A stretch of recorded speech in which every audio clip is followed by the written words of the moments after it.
Merhaba güzel insanlar. Dördüncü dersimiz, dördüncü sabahımız günümlük jarşoda en köp koldanılgan sözler bolmokçu. En algaç ele en köp koldanılgan sözlerden biri evet, oba. Yok, jok. Ne haber dep жазылат, ne haber dep köp koldanılat, hem ne жаңылык degeni. Ne yapıyorsun, hem ne kılıp jatasın. Ne yapıyorsun degeni kandaysın degen manide de koldanılat. Anlamıyorum, düşünbödüm. Kaç, kança, ne kadar, kança. Bul da kança degen manide. O, bu, şu, al, bul, uşul. Tamam, makul, meyli. İçin, ne için, üçün, hem ne üçün. Teşekkür, teşekkür ederim, teşekkürler. Bari rahmat degen manide. Bitti, büttü. Keyfim yok, manayım yok. Öyle, böyle, şöyle, anday, mınday, uşunday.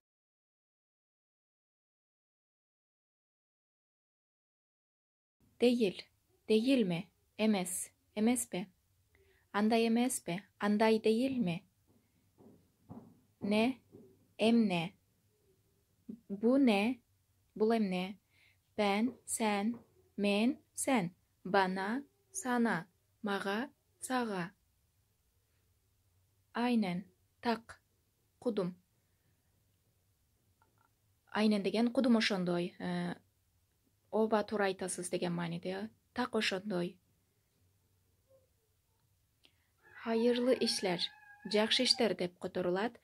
İşiniz жақсы bolsun degen manide koldonulat.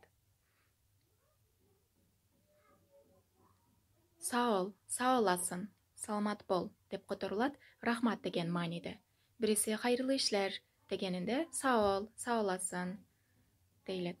Kolay gelsin, oңой bolsun dep kotorulat. Arıbаңыз degen manide.